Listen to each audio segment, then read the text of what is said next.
Influências dos pais. Esse é o tema do capítulo 19 do livro Mente, Caráter e Personalidade, que nós estamos estudando no programa Adoração em Família. Que bom que você está com a gente, já com o seu livro em mãos, provavelmente, olhando o seu guia de estudos.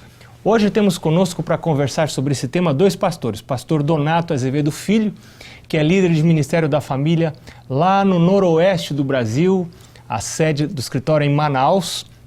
E temos conosco o pastor Jair Góes, também é o líder de Ministério da Família para a região centro-oeste do Brasil e mora em Brasília. Pastor Jair Góes, num programa anterior você nos falou sobre culto da família, uma experiência muito interessante.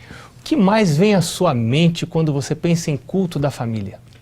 Nesse primeiro momento, pastor Marcos, o que vem à minha mente são os meus filhos. Eu penso quando eles eram bem crianças. E a nossa preocupação era tornar o culto desejável e interessante e um lugar esperado, um momento esperado.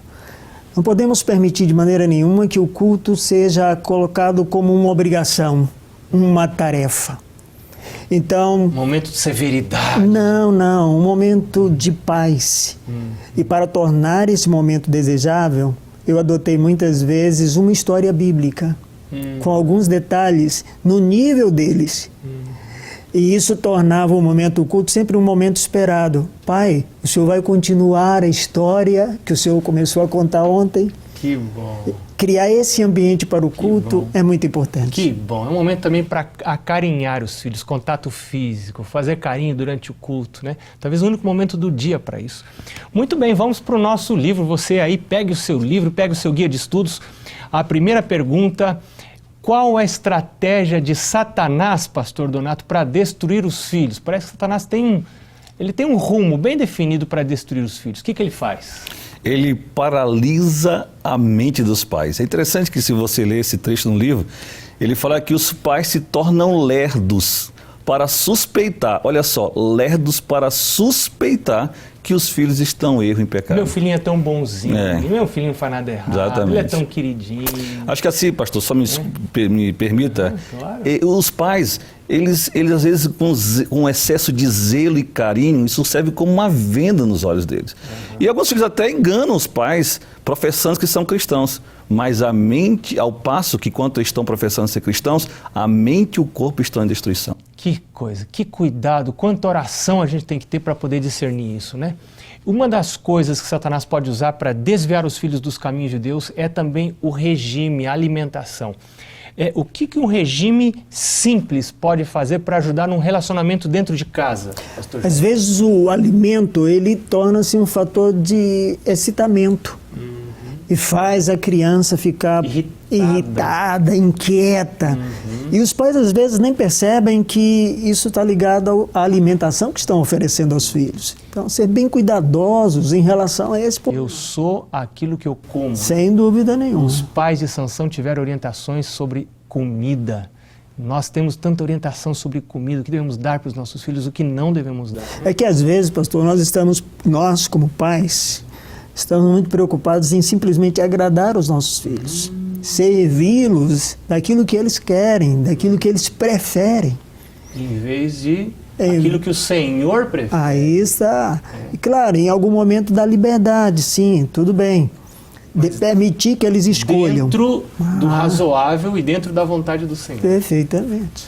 Em algum momento pode ser que uma esposa não dê conta de educar os filhos sozinha. O que o marido deve fazer nessa hora? Página 166. É interessante, né, que há papéis bem definidos na família, né?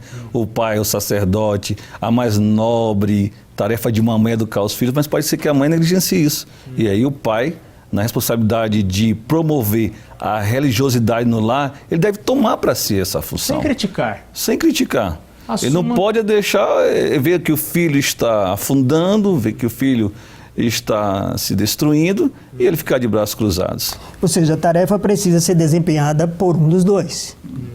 Alguém tem que fazer. Alguém tem que fazer, porque isso é prioridade. Isso é fundamental. Mas tem um outro texto que diz que algumas mães gostam muito de cenas excitantes da vida mundana. Como é que ficam os filhos dessas mães? Essa é a quarta pergunta, página 167. As crianças, obviamente, ficam negligenciadas, né? Porque uma mente que está absorvida, né, por esse lixo da mídia, né, a literatura de ficção, obviamente vai deixar de ser aplicada naquilo que é útil. Hoje eu fiquei pensando, podia ser talvez as novelas. Eu pensei em filmes. Muito amor a filmes. Muito apego às coisas deste mundo. Horas e horas inúteis nas redes sociais. Também. Né, que tem sido uma febre. Então, uma mente dessa, obviamente, se desvia do propósito maior, que é preparar os filhos para devolvê-los ao Senhor. Pois é, um outro texto fala das atitudes da mãe durante a amamentação, né? O que pode fazer uma atitude tranquila da mãe enquanto está amamentando para com o filho? Eu penso que nessa hora, uma mãe cristã deveria tirar vantagem desse momento, cantar, até recitar um texto bíblico. Isso vai trazer paz para a criança. Água mole em pedra dura, tanto bate até que fura, né? Você vai colocando, você não sabe quando a criança está começando a entender as coisas de maneira racional. Então vai falando, né? Muito boa sugestão. As primeiras experiências sensoriais de uma criança é no contato com a sua mãe nesse período de amamentação. Isso fica ali, ó, profundo e indelével, e de alguma maneira, algum momento da vida vai se manifestar. Então, se a mãe nesse momento for tranquila, calma e serena, ela vai introduzir isso no caráter do seu filho naturalmente. Já aproveitar para incutir coisas espirituais na mente do filho, pequenininho já nesse momento, né? A mente da criança nesse momento é uma esponja. Então, certeza, em algum momento ela vai reproduzir isso positivamente na vida. Bom, um outro texto fala de pais que não gostam de ter filhos por perto, né? Vai brincar lá fora, não vem me incomodar aqui, eu estou lavando o carro, vai fazer sua brincadeira.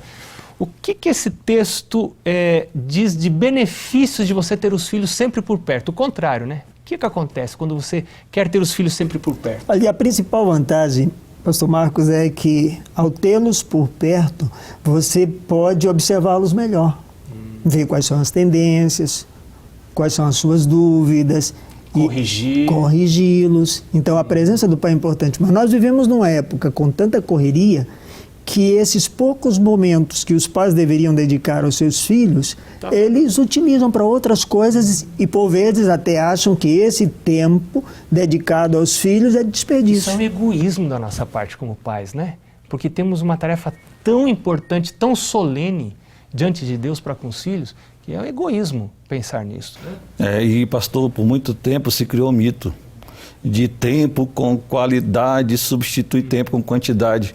Nós vivemos uma época tão difícil que o pai tem que ter tempo com qualidade, mas sobretudo também tempo com quantidade. E tempo e quantidade. E quantidade mesmo. Porque você ensina, você educa por presença, mais do que por preceito, mais do que por ensinar. É pela sua presença, por o filho perceber a sua vida.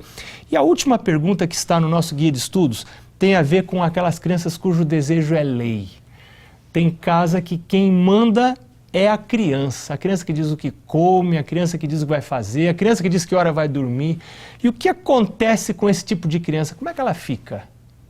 O que diz o texto? O que se pode esperar de uma criança dessa? Reina de modo absoluto em casa. Ela é que dá as ordens e os pais têm que se amoldar aos seus sentimentos, seus desejos. Então, ao crescer assim, lançando mão dessa liberdade, elas terão sérios problemas. Interessante, porque eu fiquei pensando que a criança que tem os seus desejos satisfeitos deveria ser uma criança contente.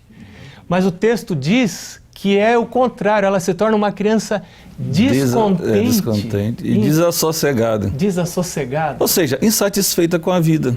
Em vez dela ficar satisfeita com tudo que lhe dão, ela é uma criança que, exatamente no momento que você deixar de fazer também, isso vai promover um descontentamento.